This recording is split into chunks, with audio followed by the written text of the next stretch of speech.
नमस्कार दोस्तों, मैं दीपक शर्मा अंग्रेज आपका स्वागत करता हूं द लीगल चैम्बर में। अब दोस्तों, आज की इस वीडियो के अंदर हम टेम्पररी इंजंक्शन, जिसे आप सरल भाषा में स्टेटस क्यू या फिर प्रॉपर्टी पर स्टे लग चुका है, इस नाम से जानते हैं।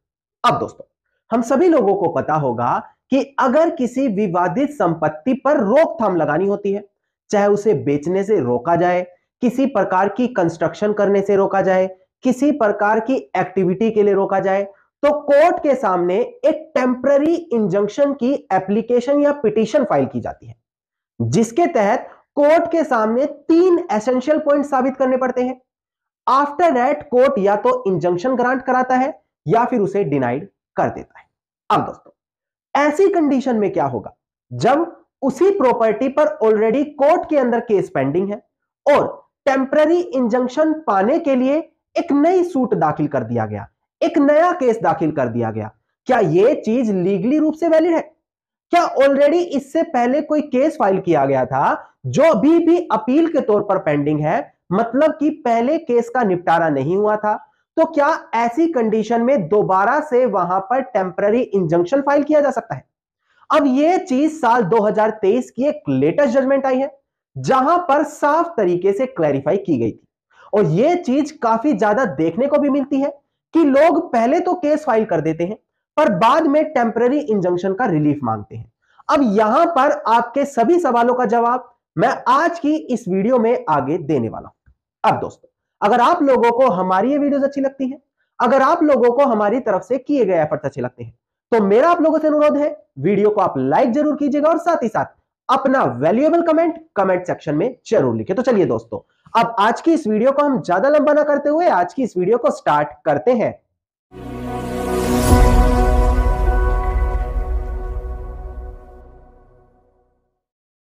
अब दोस्तों, सबसे पहले वीडियो की ही स्टार्टिंग में एक बेहद ज्यादा महत्वपूर्ण जानकारी मैं आपको दे दूं।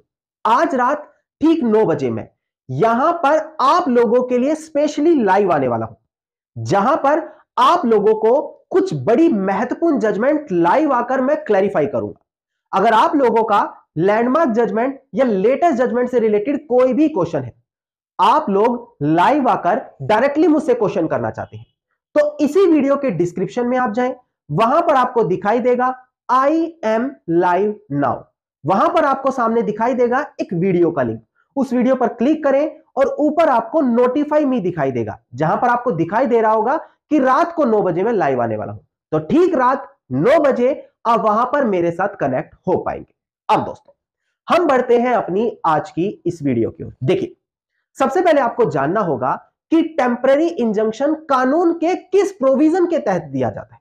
देखिए, अगर आप order number 39, rule 1, rule 2 of CPC यानी कि कोड ऑफ सिविल प्रोसीजर पर ध्यान दें, तो वो बात करता है टेम्पररी इंजंक्शन के बारे में। देखिए, टेम्पररी इंजंक्शन, जिसे आप सरल भाषा में स्टेटस क्यू या प्रॉपर्टी पर स्टे लग चुका है, इसके नाम से भी जानते होंगे। अब यह कब कोर्ट से रिलीफ मांगा जाता है? जब आपको यह डर हो कि आपकी प्रॉपर्टी पर गलत तरीके से कंस्ट्रक्शन हो रही है, आपकी प्रॉपर्टी पर कोई गलत तरीके से एक्टिविटी हो रही है, आपकी प्रॉपर्टी या आपके हिस्से को किसी को धोखाधड़ी करके आगे बेचा जा रहा है, तो ऐसी कोई भी कंडीशन में उस संपत्ति पर रोकथाम करने के लिए कोर्ट से टेम्पररी इंजंक्शन की मांग की जाती है। अब क्या हर कंडीशन में कोर्ट टेम्पररी इंजंक्शन दे देता है? जी नहीं दोस्तों, बेहद बड़ी ऑनरेबल सुप्रीम कोर्ट की जजमेंट यहां पर आ चुकी है, जहां पर 3 एसेंशियल पॉइंट्स बताए गए हैं किसी के पक्ष में टेम्पररी इंजंक्शन देने के लिए, यानी कि स्टेटस क्यू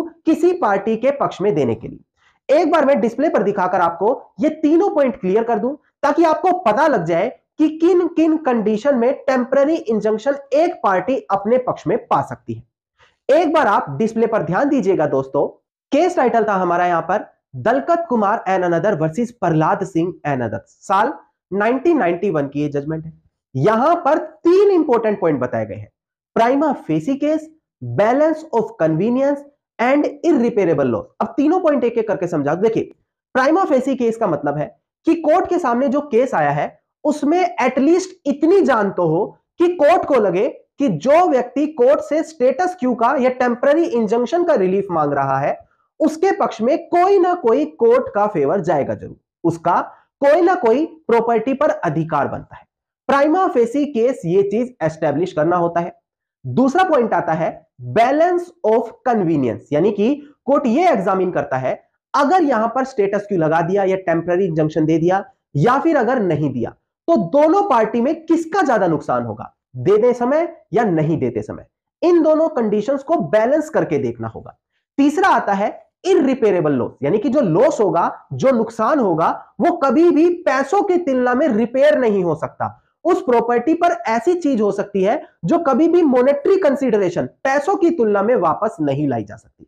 ये 3 पॉइंट कोर्ट को हमेशा एनालाइज करने पड़ेंगे जब किसी भी पार्टी के पक्ष में टेम्पररी इंजंक्शन ग्रांट करना हो। अब यह बेहद बड़ी महत्वपूर्ण जजमेंट थी।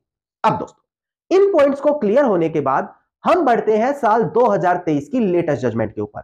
यहां से आप लोगों को वीडियो को बेहद ध्यान से देखना होगा, क्योंकि इसी वीडियो में अब आपको केस के फैक्ट्स क्लियर किए जाएंगे और यहां पर जो ऑनरेबल हाईकोर्ट की ऑब्जर्वेशन आई थी वो चीज भी मैं यहां पर क्लियर करूंगा।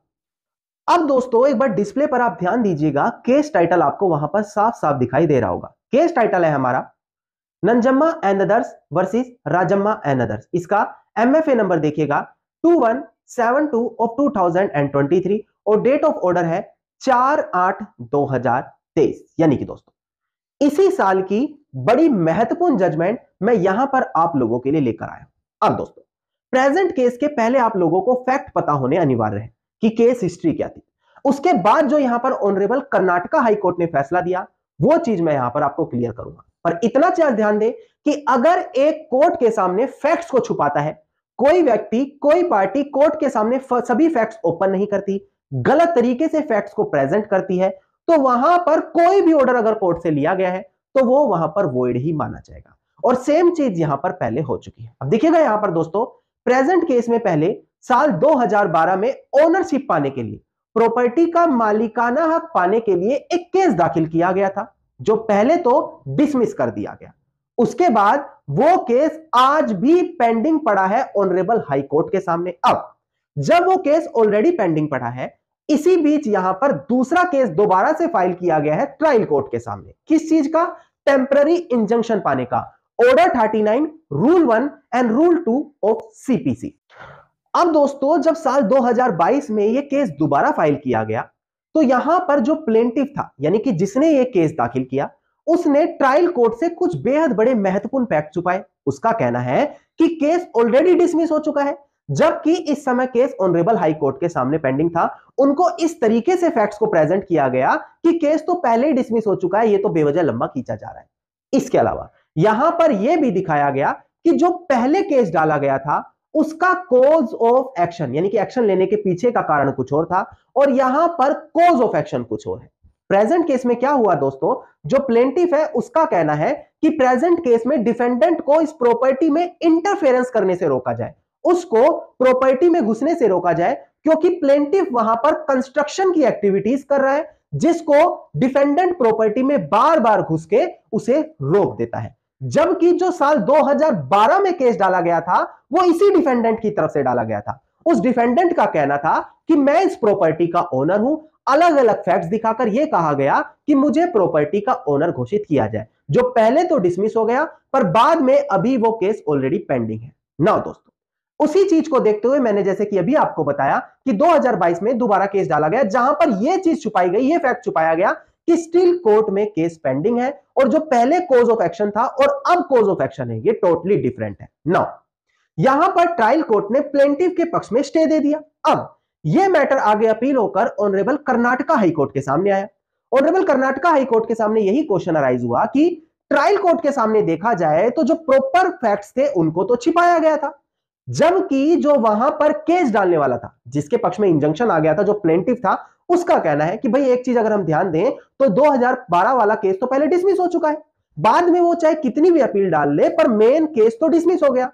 और इसी चीज को देखते हुए मैंने ट्रायल कोर्ट को कहा कि भाई केस तो डिसमिस हो चुका है, अब उसकी लीगल वैलिडिटी नहीं बनती, और इसी वजह से ट्रायल कोर्ट ने मेरे फेवर में टेम्पररी इंजंक्शन ग्रांट करा दिया। जबकि अपीलियंट का कहना है कि भले उसका जो 2012 वाला केस था, जहां पर अपीलियंट मालिकाना पाना चाह रहा था, उसका पहला केस डिसमिस हो गया, पर जब वो केस आगे अपील में जाता है तो यही माना जाता है कि स्टिल केस यहां पर पेंडिंग है, वो अभी मेरिट पर डिसाइड नहीं हुआ।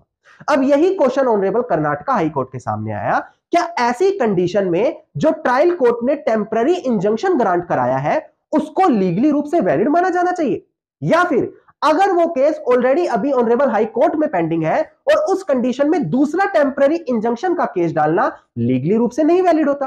अब इस चीज पर आपको ध्यान देना होगा कि ऑनरेबल कर्नाटका हाई कोर्ट ने यहां पर क्या फैसला दिया। अब दोस्तों मैं एक बार डिस्प्ले पर दिखाकर आपको समझा दूं कि ऑनरेबल कर्नाटका हाई कोर्ट ने यहां पर क्या फैसला दिया। डिस्प्ले पर ध्यान दीजिएगा। ऑनरेबल कर्नाटका हाई कोर्ट ने ट्रायल कोर्ट के फैसले को क्रिटिसाइज किया। ऑनरेबल कर्नाटका हाई कोर्ट का कहना है कि प्रेजेंट केस में जो रिस्पोंडेंट है, यानी कि जो प्लेंटिफ था, जिसने केस डाला था, जिसने अपने फेवर में इंजंक्शन ले लिया, उसने एक बेहद बड़ी गलती की है कि उसने जो भी अपील पेंडिंग थी उसका इंतजार नहीं किया, बल्कि एक नया केस वहां पर डाल दिया। इस प्रकार का जो बिहेवियर है प्लेंटिफ का वो एक्सेप्टेबल नहीं है और ऐसी कंडीशन में कंफ्लिक्ट पैदा कर सकता है। क्या कंफ्लिक्ट हो सकता है कि जो अपील ऑलरेडी पेंडिंग पड़ी है उसका डिसीजन कुछ और आ जाए और जो नया केस है उसमें टेम्परेरी इंजंक्शन दे दिया उसका कुछ और आ जाए। कोर्ट ने यही हाईलाइट किया कि यह पॉसिबिलिटी जरूर बन रही है यहां पर कि ट्रायल कोर्ट का और जो ऑनरेबल हाई कोर्ट के सामने अपील पेंडिंग पड़ी है इनके आउटकम वहां पर ज्यादा अलग हो सकते हैं। मतलब एक बारी को अपील किसी और के फेवर में जा सकती है और वहीं ट्रायल कोर्ट का इंजंक्शन किसी दूसरे के फेवर में जा सकता है। यहां पर ऑनरेबल हाई कोर्ट ने कहा कि ट्रायल कोर्ट को ऐसे केसेस में ज्यादा कॉशियस होना चाहिए, ज्यादा सावधानी बरतनी चाहिए, क्योंकि पेंडिंग अपील अथॉरिटी वहां पर लीगल एस्पेक्ट को ऑलरेडी ध्यान दे रही है। इसके अलावा ध्यान दीजिएगा, ऑनरेबल हाई कोर्ट ने यही कहा कि जब किसी केस के फैसले को अपील में डाला जाता है तो यह माना जाता है कि जो ट्रायल कोर्ट का डिसीजन है वो फाइनल डिसीजन नहीं रहा, वो रिवैल्यूएशन पर आ गया। मतलब उसे दोबारा से वहां पर देखा जाएगा और उसमें नया फैसला दिया जा सकता है। इसी तरीके से बेंच ने यही कंक्लूड किया कि ऐसी कंडीशन में जो टेम्पररी इंजंक्शन ट्रायल कोर्ट ने दिया है वो मिस्टेकली हुआ है और वहां पर हम उसको वैलिड नहीं मानते और यहां पर अपीलियंट की अपील को एक्सेप्ट कर लिया गया और ट्रायल कोर्ट के फैसले को इरोनियस बता दिया गया, मतलब उसको वैलिड नहीं माना गया। अब दोस्तों यहां पर कितनी बड़ी सीख आपको मिलती है। अगर ऑलरेडी कोई कोर्ट केस पेंडिंग है जहां पर आपको पहले ये रिलीफ नहीं मिला और अब आपका एडवोकेट या आप अलग से, देखिए पहले ओनरशिप का केस था, मैंने आपको बताया था 2012 में, अब स्पेशली टेम्परेरी इंजंक्शन का डाला गया अलग अलग सूट में, पर रिलीफ तो सेम ही आ गया ना। दोनों में यहां पर अपोजिट पार्टी को रोकने की ही तो बात करी जा रही है प्रॉपर्टी में घुसने से, तो यहां पर कॉज ऑफ एक्शन भी सेम हो रहा है। तो यहां पर अगर आप सेम गलती ऐसे कर रहे हैं तो यहां पर आपको समझना होगा वो सेकंड लॉ सूट आपके फेवर में नहीं जाएगा। इसके अलावा अगर आप कोर्ट से कुछ जेन्युइन फैक्ट्स छिपा रहे हैं और बाद में अगर वो अपील में कंसीडर कर लिए जाए तो जो आपके फेवर में फैसला ऑलरेडी आ चुका है वो भी वॉइड बन जाता है। तो हमेशा मेरी लोगों से यही सलाह रहती है कि कभी कोर्ट से कोई फैक्ट मत छुपाए, फैक्ट प्रेजेंट करें, किस अच्छी तरीके से प्रेजेंट करें, वो चीज आपका एडवोकेट आपको गाइड कर सकता है। तो यहां पर दो बड़े महत्वपूर्ण पॉइंट आपको क्लियर हुए। पहला कि कभी भी कोर्ट से कोई रिलीफ मांगते समय आपको फैक्ट नहीं छुपाना, और दूसरा अगर ऑलरेडी कोर्ट केस अपील में पेंडिंग है तो क्लेवर ड्राफ्टिंग करते हुए आप नया लॉसूट मत दाखिल करें, वरना वो रिलीफ आपके फेवर में कभी भी नहीं आने वाला। धन्यवाद दोस्तों, उम्मीद करता हूं वीडियो के अंदर मिली जानकारी आप सभी लोगों के लिए बेहद ज्यादा लाभदायक साबित होगी। वीडियो के अंदर अगर मिली जानकारी आप सभी लोगों को अच्छी लगी तो वीडियो को आप लाइक, शेयर और कमेंट जरूर कीजिएगा। वीडियो से जुड़ा अगर आप लोगों का कोई भी क्वेश्चन है तो आप कमेंट सेक्शन में मुझे लिख सकते हैं। इसके अलावा अगर आप लोग मुझसे पर्सनली लीगल एडवाइस लेना चाहते हैं, पर्सनली कंसल्टेशन करना चाहते हैं, तो इसी वीडियो के डिस्क्रिप्शन में नंबर दिया है, उस नंबर पर आप कॉल करके अपनी कॉल बुक कराकर डायरेक्टली मुझसे भी लीगल एडवाइस ले सकते हैं।